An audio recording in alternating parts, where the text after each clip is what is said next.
kawan muda, welcome back with me Ezri dalam Bisik Muda, bincang asik bareng Uni Muda.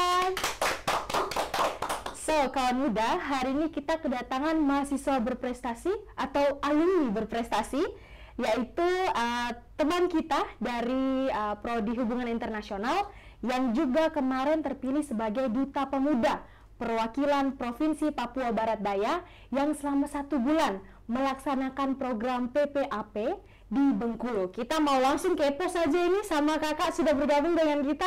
Boleh kita sekali lagi kasih tepuk tangan yang luar biasa.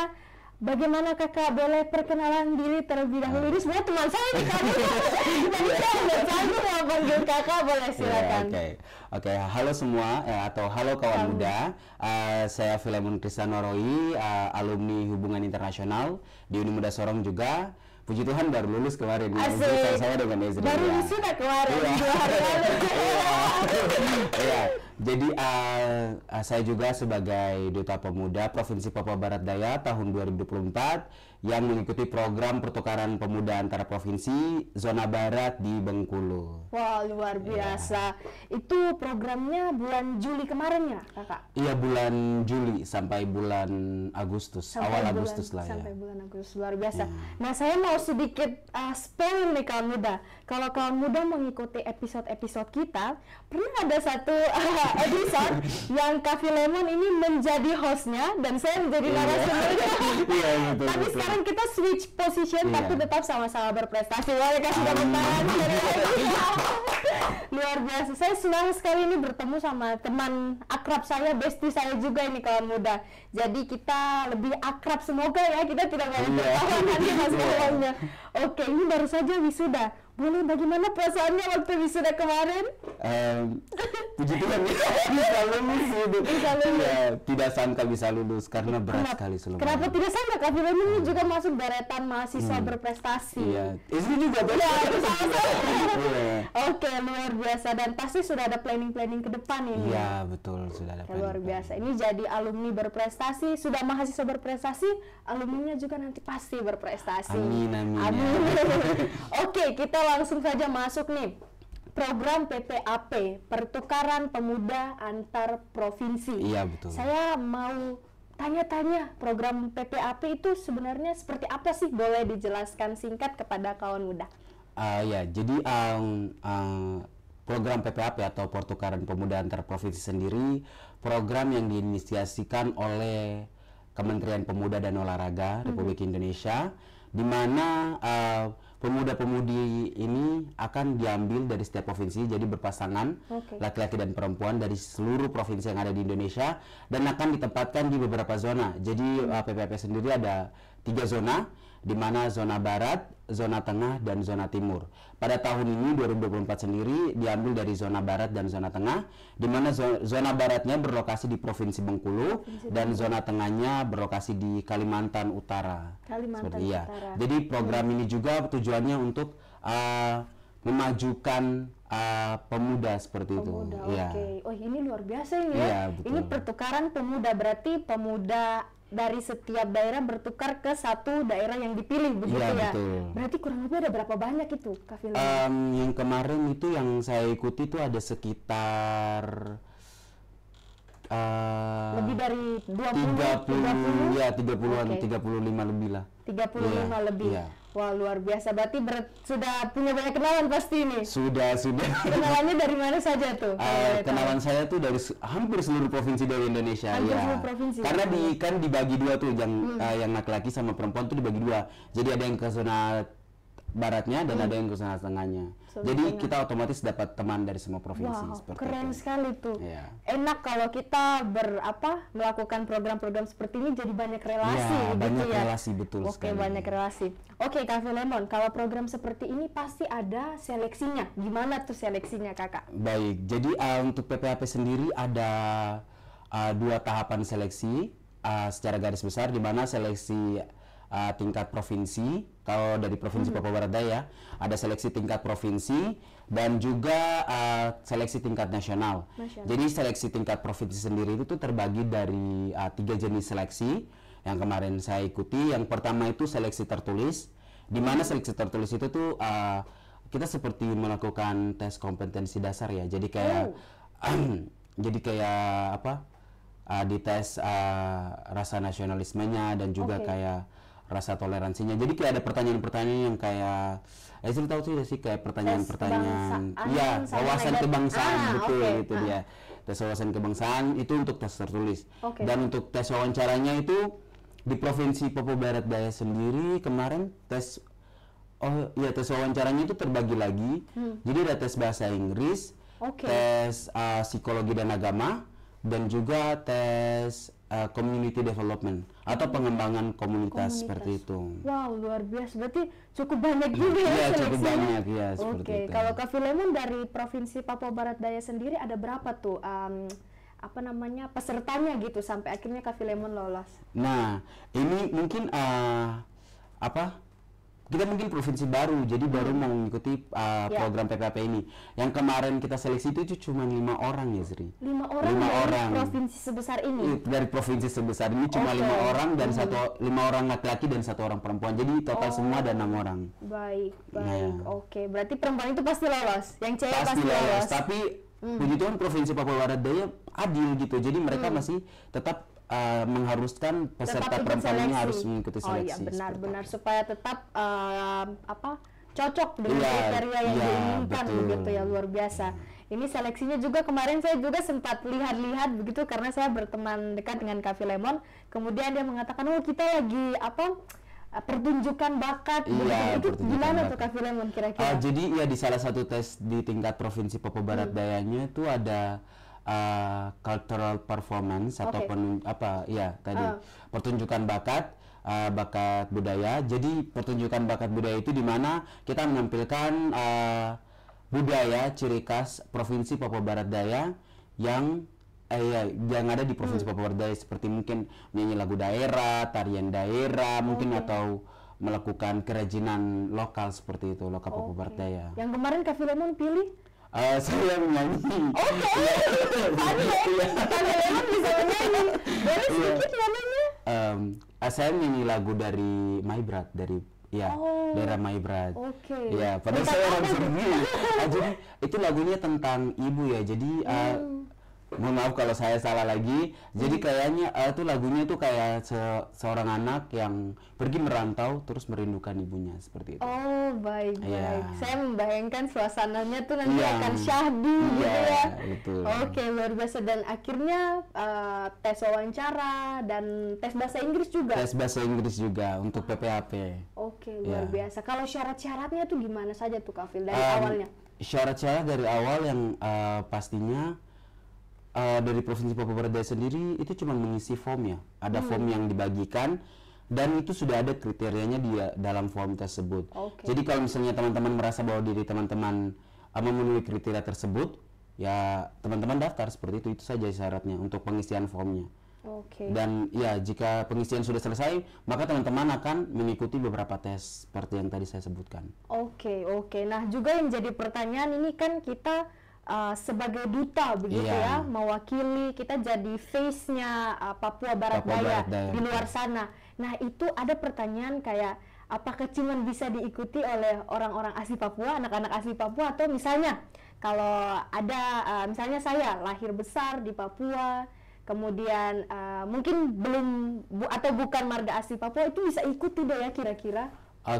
Jadi untuk persyaratan pesertanya, saya kira itu terbuka untuk umum. Terbuka untuk umum. Jadi bagi teman-teman yang mungkin lahir besar di Papua, itu juga bisa ikut. Tapi tentunya teman-teman harus paham daerah Provinsi Papua Barat Daya itu seperti apa. Terus juga paham mengenai budayanya sih yang paling penting itu kalau paham, otomatis teman-teman kalau misalnya ikuti tesnya, terutama tes cultural performance-nya, itu teman-teman dapat dilihat juga dengan juri. Kalau misalnya masuk kriteria juri, ya sudah teman-teman tembus seperti itu. Luar biasa. Jadi tidak mengharuskan bahwa teman-teman harus orang asli Papua seperti itu. Yang penting kita paham gitu ya sama budaya kita gitu. Betul. Kita bisa merepresentasikan budaya kita gitu ya. Luar biasa. Nah, setelah itu Kak Filemon kemudian terpilih dan ada proses keberangkatan. Gimana tuh kira-kira berangkatnya ke sana naik apa? Kalau boleh tahu. Jadi puji Tuhan karena program pertukaran pemuda antar provinsi ini 100% didanai oleh Kementerian Pemuda dan Olahraga Republik Indonesia. Kami berangkatnya ke sana naik pesawat juga didanai oleh didanai oleh Kemenpora. Berarti nyaman itu perjalanannya. Absolutely. Oke, berapa lama sampai di Bengkulu atau transit kemana lagi dulu? Oke, jadi puji Tuhannya ke Bengkulu itu tidak seribet ke daerah-daerah lainnya. Jadi sudah dipermudah dengan kita hanya transit di Jakarta dari Sorong Jakarta, terus Jakarta Bengkulu. Terus kemudian ke tempat atau desa tujuannya gitu. Ya, desa tujuannya itu jadi kita ada apa sih?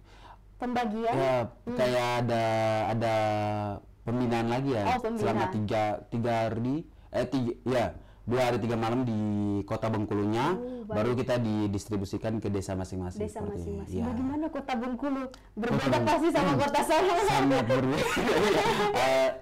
Mungkin tata kotanya mungkin bisa dibilang bagus, keren. Iya, lebih 11-12 lah, tapi saya masih prefer Bengkulu dibandingkan Sorong karena kalau saya lihat itu indah sekali kota Bengkulu karena itu tuh di samping pantai gitu. Jadi di samping pantai ada nama Pantai Panjang. Jadi sepanjang pantai itu bagus sekali. Keren sekali. Saya juga gagal fokus sama baju yang digunakan. Boleh dicerita ada kayak motif-motif apa begitu yang sepertinya familiar gitu. Boleh Kak Vila? Jadi yang pertama mungkin di sini ada motif Rafflesia arnoldi. Jadi bunga Rafflesia arnoldi ini tuh merupakan salah satu bunga terbesar di dunia yang tumbuh hanya di Provinsi Bengkulu. Ya, jadi tumbuh di Provinsi Bengkulu. Ya, jadi makanya ini namanya batik Besure. Jadi jadi ini ciri khas dari Bengkulu sendiri. Terus kalau teman-teman lihat corak-corak ini itu mirip seperti tulisan Arab maupun juga kaligrafi Arab dan juga aksara Melayu itu karena kebanyakan dari mereka juga kan berasal dari suku Melayu dan juga mayoritasnya Muslim seperti itu. Wah, keren sekali ini saya bunga Rafflesia tuh saya pelajari waktu SD. Iya, betul. Dan saya kayak sudah ketemu bunga Rafflesia di Bengkulu atau? Sayang sekali sih belum ketemu seperti itu. Belum saatnya atau belum momennya gitu? Iya, kayaknya belum momennya karena saya juga tanya ke warga sekitar. Itu tumbuhnya itu pada saat musim hujan, sedangkan kita di sana kan musim panas ya. Tapi jadi pasti sudah tahu gitu ya tempat-tempatnya. Iya, sudah tahu ya. Wah, luar biasa, keren sekali. Kita boleh kasih tepuk tangan sekali lagi. Ini berarti bumi bunga Rafflesia. Iya, betul, bumi Rafflesia. Kalau di Blitar itu kan bumi Bung Karno, kalau di Bengkulu bumi bunga Rafflesia. Wah, keren. Oke, pas sampai di sana pasti ada program kerja gitu atau hal-hal apa yang mau dilakukan di sana. Kira-kira gimana tuh kegiatan di sana? Oke, jadi saya lupa bilang juga tadi syaratnya untuk masuk ke nasional itu kita membuat sebuah proposal program kerja yang nanti akan dilaksanakan di Bengkulu sendiri seperti itu. Jadi proposal saya itu tuh membuat karena yang berdasarkan presentasi dari pembimbing kita di Bengkulu itu tuh kita akan ditempatkan di beberapa desa wisata. Jadi saya punya proposal itu saya buat nanti pembuatan website desa wisata dan juga pelatihan tour guide gratis bagi pemuda-pemudi di Bengkulu. Luar biasa karena memang Bengkulu dengan bunga Rafflesianya pasti banyak yang turis-turis gitu wisatawan di sana atau kalau turis lokal banyak ya, tapi kalau untuk turis asing itu saya berdasarkan pengamatan saya sendiri masih kurang dapat dikatakan kurang sekali, padahal terkenal sekali dengan Rafflesianya seperti itu. Oke, jadi memang program yang diusung begitu juga memang cocok begitu. Cocok sekali menurut saya seperti itu. Tapi pada saat di lokasi ternyata desa saya bukan desa wisata seperti itu. Jadi ada perubahan. Jadi ada perubahan jadi program. apa saja gitu selama 1 bulan kawan muda kita mengembara di dunia, di bumi Rafflesia, Rafflesia tuh ngapain saja sih Kak Filemon? Jadi yang pertama, hari pertama kami di Bengkulu itu bertepatan dengan hujan, jadi kami belum sempat membuat program dan lain-lain. Jadi malam harinya kami meeting kembali dan membicarakan mengenai program yang akan kami lakukan. Di situ ternyata program-program, ada beberapa program seperti program saya itu tuh belum dibutuhkan sama desa itu. Untuk itu kami memutuskan untuk melakukan observasi terlebih dahulu, di mana itu kami melakukan 2 hari observasi karena Bajak Satu lumayan besar juga ya, desa kami namanya Desa Bajak Satu itu lumayan besar, ya, lumayan besar. Jadi kami setelah melakukan observasi itu ada beberapa hal yang kami temukan, seperti kurangnya minat untuk bersekolah atau melanjutkan pendidikan tinggi di desa tersebut, dan juga ada beberapa hal seperti Karang Tarunanya itu kurang aktif seperti itu. Untuk menggerakkan pemuda-pemudi desa. Betul. Jadi kami fokusnya ke Karang Tarunanya seperti itu. Baik. Itu memang juga jadi program jangka panjang juga ya. Betul. Supaya kalau teman-teman pergi kemudian Karang Tarunanya sudah diberdayakan. Wah, luar biasa, keren. Oke, tadi Kak Filemon sempat juga spill ada programnya Road to Bajak Satu Fest. Itu gimana tuh Kak Filemon? Kayak keren sekali gitu ya kata-kata bahasa Inggrisnya. Jadi program, rangkaian program kami itu tuh di dinaungi atau tujuannya tuh untuk menuju puncak program PPAP juga di Bajak Satu, di mana kami beri nama itu programnya itu Bajak Satu Fest. Jadi festival Bajak Satu. Di mana nanti di situ apa yang kami sudah buat seperti tadi pelatihan Karang Taruna itu mungkin kami akan menampilkan di situ. Jadi ada beberapa program seperti Bajak Satu Leadership Camp, di mana kami melakukan kemah pemuda untuk Karang Taruna, khususnya untuk Karang Taruna dan pengurus Karang Taruna di Desa Bajak Satu untuk melakukan pelatihan kepemudaan seperti mungkin public speaking dan juga bagaimana memanage organisasi seperti Karang Taruna di Desa Bajak Satu untuk tetap aktif seperti itu. Oke, luar biasa. Berarti ini saya kepo, teman-temannya Kak Filemon dari Bajak Satu nih backgroundnya juga pasti keren-keren ya? Sangat keren sih. Makanya programnya juga kayak leadership training, kemudian public speaking, pasti orang-orangnya juga yang mumpuni gitu ya. Betul. Mahasiswa juga atau seperti apa teman-teman yang lain? Jadi di Desa Bajak Satu sendiri kami ada 9 orang, sudah termasuk saya. Yang pertama itu diketuai oleh Tabita Simorangkir. Halo Tabita. Jadi Tabita ini tuh merupakan news anchor di TVRI Sulawesi Utara. Jadi sangat keren kan? Ibu ketua kami saja sudah keren itu. Jadi yang kedua tuh ada Feby Wamada. Itu dia Mawada itu dari Sumatera Utara. Ini Feby ini tuh dia backgroundnya dia sudah lulus dari bahasa Inggris juga kalau tidak salah, sastra Inggris atau pendidikan bahasa Inggris, dan dia itu sekarang bekerja sebagai tutor di salah satu bimbel di Sumatera Utara. Jadi dan memang bukan kaleng-kaleng semuanya ini keren-keren. Yang kedua ada Zaki Fukron dari DKI Jakarta. Dia masih mahasiswa tapi dia ambil ilmu komunikasi. Pengalamannya jangan ditanya. Banyak sekali. Oke, berarti ini tipe-tipe mahasiswa aktif ini Kak Zaki nih. Mahasiswa aktif, betul. Yang selanjutnya ada Alfi. Mbak Alfi dari Jogja, mahasiswa semester akhir juga kita sama-sama kemarin itu. Jadi dia ini backgroundnya tuh kesenian seperti itu. Kesenian. Jadi pasti anaknya kalau outfitnya estetik. Pasti outfitnya estetik. Kesenian. Terus ada Mas Rehan dari Jawa Tengah. Itu tuh dia backgroundnya IT. Jadi kami juga tadi sempat ada juga program pelatihan digital seperti itu dari Mas Rehan yang mengisi programnya. Terus ada tadi sudah berapa orang? 6 ya sekitar. Sudah banyak. Banyak ya seperti itu. Dan teman-teman lainnya yang juga tidak kalah luar biasa. Keren sekali. Orang-orang yang bersama dengan Kak Filemon begitu. Terus gimana tuh kira-kira waktu program dijalankan, respon masyarakat itu gimana? Jadi respon masyarakat itu sangat positif sekali. Jadi kami baru hadir sekitar 3 hari, terus hari keempatnya itu kami melakukan program pertukaran budaya di Desa Bajak Satu itu. Wow. Jadi kami memperkenalkan budaya kami kepada masyarakat yang ada.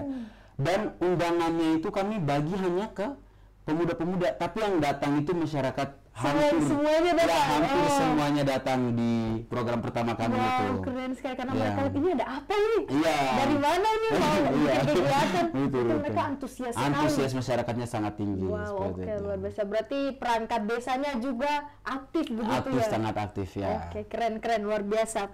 Berarti sudah bertemu banyak warga lokal. Iya, ada kenalan juga, sudah berkenalan sama warga-warga lokal di sana. Sering-sering pinjam motor sama mereka. Iya. Pinjam motor mau kemana itu? Bisa ke kota gitu. Iya. Mereka kasih pinjam? Kasih pinjam, ya. Oh, wow. Saya kalau tidak salah saya ingat itu Kak Filemon juga cerita gitu kan. Saya di sini senang sekali gitu-gitu. Terus nama panggilannya siapa kemarin?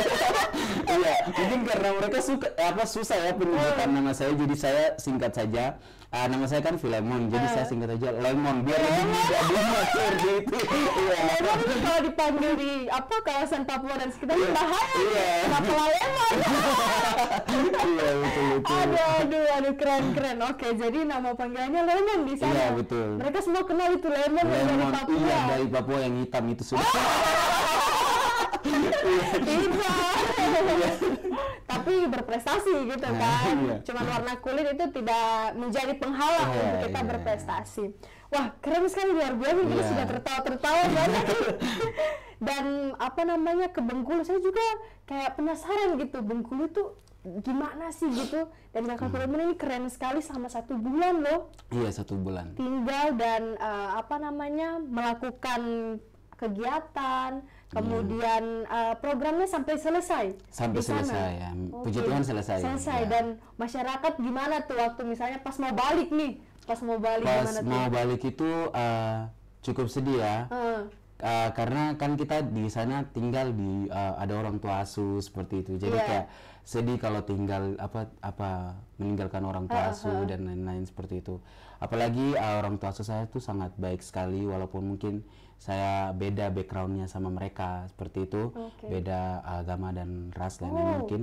Tapi mereka tuh sangat, kalau saya bilang Bengkulu adalah tempat pertama yang toleransinya tinggi yang saya lihat. Wow, iya, terutama Desa Bajak Satu. Karena kalau saya kan laki-laki, terus badan besar. Jadi kalau naik mobil tuh kan harusnya kita bakal tumpuk di belakang. Tapi mereka tuh mengistimewakan saya dengan kasih saya tempat di depan, dan selama berpergian saya harus di depan seperti itu. Itu sangat kalau itu merupakan hal kecil tapi sangat berharga bagi saya seperti sangat itu. Meaningful gitu. Jadi kayak tersentuh begitu kita. Jadi punya first impression yang baik ke orang gitu. Betul. Wah, luar biasa sekali mereka king or queen treatment juga sekali.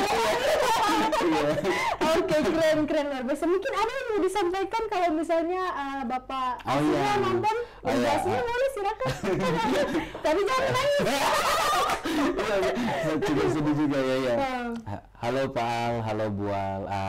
Terima kasih selama ini sudah mau membantu saya, mau mendukung saya selama menjalankan program PPAP ini di rumah Bapak. Semoga Tuhan terus memberkati Bapak. Iya. Luar biasa, Bapaknya nangis juga nangis. Pasti ada rasa bangga juga dari Bapak karena ini anak asuh saya ini jauh-jauh dari Papua. Pasti dia cerita ke semua orang. Betul. Wah, luar biasa. Dan Kak Filemon juga pasti bangga juga. Sangat bangga. Ada di situ jadi perwakilan dari Provinsi Papua Barat Daya. Wah, luar biasa. Oke, secara keseluruhan gitu, mereka melihat Kak Filemon sebagai perwakilan Provinsi Papua Barat Daya. Apa yang mereka katakan buat Kak Filemon begitu? Yang mereka katakan pertama, kakak merupakan satu-satunya orang Papua yang menjadi kaki di desa mereka. Jadi itu sangat luar biasa sih. Dan hari-hari pertama itu, minggu-minggu pertama itu, anak-anak kecil tuh selalu ikut saya itu kemana-mana. Dan mereka tidak menghina saya atau membuat rasis gitu. Jadi mereka kayak kayak Kepo gitu, penasaran, mau dari kenalan. dari mana gitu-gitu. Mereka suka tanya-tanya seperti itu. Mereka tanya-tanya. Iya. Wah, luar biasa sekali Iya, Bengkulu jadi ya. antusiasnya tinggi seperti itu. Wow, luar biasa ini, luar biasa, keren. Berarti banyak sekali nilai-nilai yang didapat, Iya, betul. value yang didapat di sana, baik dalam kehidupan berorganisasi, Iya, hidup berorganisasi. bersama dengan orang lain. Kira-kira apa saja sih selain itu yang Kak Filemon pelajari? Boleh silakan. Yang saya pelajari mungkin itu ya yang tadi saya bilang, yang toleransinya tinggi Iya. juga. Itu menghargainya tuh bukan main sih, menghargai Terabisa sekali. Terabisa ini. Yang terabisa punya nih. Terabisa punya. jadi betul ini. Jadi mereka tuh menghargainya tuh sudah pokoknya tidak bisa digambarkan, tidak bisa dideskripsikan. Mungkin teman-teman harus ke sana sendiri untuk Ya. merasakan hal itu sih. Harus ke sana. Iya, seperti itu. Dan itu perbedaan budaya tadi itu mereka sangat menghargai. Dan saya di sana tuh mungkin hampir tiap hari makan makanan Bengkulu ya, makan khas Bengkulu. Makanan khasnya apa tuh? Aduh, ini Ada tuh- mengulik sedikit Ada ini. tempoyak, jadi kayak gulai ikan pakai saus durian gitu. Jadi saus durian fermentasi. It's like Oke, saya memikirkan rasanya. Iya. Wow. Rasanya sangat enak. Mungkin untuk orang yang tidak terbiasa, mungkin dari aromanya mungkin kayak kurang ya bagi orang yang terbiasa. Aroma Termasuk durian. saya, iya termasuk saya juga ya. Jadi pertama kali mencoba tempoyak, saya rasa kurang suka. Ternyata baunya yang membuat saya tidak suka. Ternyata kalau rasanya rasanya, enak. kalau menurut saya, mungkin lidah saya tidak biasa ya. Jadi kayak Mirip-mirip rasanya apa begitu biar saya bisa kayak gulai ikan, cuman Gulai ada ikan, durian-duriannya. ada rasa duriannya. Ya, seperti Oke, itu. interesting Harus kayak juga. gitu. Terus ada namanya lemah ya. Lemak? Iya, Bukan, lemah lemak. atau lemak gitu. Itu dari yang itu kayak dari bambu begitu. Jadi kayak bambu difermentasikan seperti itu. Jadi rasanya Bambu tuh muda? asam. Iya, rebung difermentasi ya gitu. Itu juga enak gitu. Kalau lemah itu saya agak suka. Oke. Agak suka dibandingkan tempoyak. Dan yang terakhir yang paling saya suka adalah ikan pais. Ikan pais. Iya, jadi ikan pais itu kayak ikan dibungkus pakai daun talas, terus kayak kasih rempah-rempah di dalamnya, terus dikukus jadi kayak pepesnya. Iya, Bengkulu. Wow, Itu wow, tuh fresh rempahnya sekali ya. fresh sekali sumpah, terus sumpah lagi. Iya, jadi fresh terus kayak rasa rempahnya tuh terasa sekali, tuh enak sekali kalau makan pakai nasi. Luar biasa, luar Iya. biasa. Saya juga tadi tuh tiba-tiba terpikir fun fact nama Desa Bajak ini apakah karena mereka semua pekerjaannya petani atau mereka bekerja di ladang atau gimana tuh? Desa Bajak. Saya kurang tahu ini berkaitan tidak dengan namanya, tapi betul sekali kalau di Bengkulu Tengah, terutama di Desa Bajak 1, itu tuh mayoritasnya petani. Jadi ada yang petani sawit, itu di belakang rumah halaman mereka itu, di halaman belakang, itu semua penuh dengan kebun sawit. Wow. Ada juga yang petani kopi, itu ya, dan Punya mereka sendiri, lahan mereka sendiri. lahan mereka sendiri punya mereka Wow, sendiri. keren. Jadi sangat luar biasa sih mereka. Luar biasa. Iya. Desa Bajak 1. Desa Bajak 1. Oke, karena saya ingat membajak sawah begitu ya. Jadi mungkin itu terinspirasi Iya, gitu ya, mungkin karena ya. semua orangnya mengelola tanah gitu, Iya, semua betul. orang di desa. Wah, luar biasa. Value-value yang dibagikan juga nilai toleransi, kebersamaan, betul. kemudian nilai-nilai yang lain, saling membangun dan Iya. bertemu dengan banyak sekali pemuda-pemudi berprestasi iya, di berprestasi Indonesia seperti begitu ini, ya. iya. Dan harapannya juga pasti sudah ada koneksi lah begitu Iya, ya kawan betul. muda. Oke, kalau harapannya ke depan begitu, karena sekarang sudah jadi alumni nih ceritanya kawan muda. Iya. Gimana tuh, silakan. Harapan saya pribadi. Dan harapan masyarakat dan bangsa juga boleh, silakan. Iya. Kalau untuk harapan saya ke depannya sih mungkin mungkin kalau entah saya kerja ataupun masih melanjutkan studi saya berharap sih apa yang saya lakukan itu tuh boleh memberkati orang lain. Jadi boleh menjadi berkat bagi orang lain, karena Ya. bagaimana bukan apa tapi Bukan apa-apa. iya, maksudnya saya rasa itu sangat berharga, terutama menjadi berkat bagi khususnya untuk teman-teman kami semua, untuk orang Papua seperti itu. Iya. Karena itu sangat diperlukan untuk orang Papua sih, untuk kayak Luar biasa. masih banyak hal yang perlu kita pelajari seperti itu. Itu jadi juga satu peradaban orang Papua Iya, kalau betul. orang Papua itu mampu Iya, bisa betul, gitu betul. dengan adanya Kak Filemon juga nih sudah menciptakan kayak viral gitu ya. Jadi orang Papua yang lain juga jadi tergerak gitu. Iya. Dia bisa, berarti kita juga harus lebih bisa begitu. Harus bisa. Jadi kasih semangat buat teman-teman yang lain. Oke. Kita sudah ada di penghujung podcast. Kak Filemon bisa mungkin memberikan pesan-pesan ataupun tips and trick nih, boleh buat kaum muda yang mungkin mau coba program PPAP ataupun program-program sejenis lainnya. Boleh, silakan. Oke, baik teman-teman atau kawan muda semua, mungkin tips and triknya dulu ya. Jadi tips and triknya untuk mengikuti seleksi, terutama di tingkat provinsi Papua Barat Daya, itu teman-teman harus penulisan proposal community development-nya tuh harus jelas. Teman-teman harus riset dulu untuk program yang akan teman-teman bawakan ke Bengkulu atau mungkin ke provinsi yang akan teman-teman tuju seperti itu. Yang kedua, tips and triknya, teman-teman harus ingat bahwa teman-teman tinggal di provinsi mana. Misalnya provinsi Papua Barat Daya, otomatis teman-teman harus mengangkat budaya maupun hal-hal yang berbau provinsi Papua Barat Daya ke proses seleksi, karena itu merupakan hal yang paling penting dan paling utama dilihat dari penyeleksi nanti, mungkin dari diaspora maupun penyeleksi atau juri-juri lainnya. Itu hal yang utama untuk dilihat untuk seperti itu. Mungkin tips paling pentingnya yang kedua tadi ya. Jadi harus dilihat budaya yang diangkat itu harus berasal dari provinsi Papua Barat Daya. Mau teman-teman orang apapun itu, kalau ikut seleksi di provinsi yang teman-teman tinggal, harus mengangkat dari budaya setempat seperti itu. Oke, berarti nanti ada seleksi lagi tahun depan sekitaran bulan apa itu kalau ada bocoran? Bocoran mungkin sekitaran awal pembukaan pendaftaran itu sekitaran April.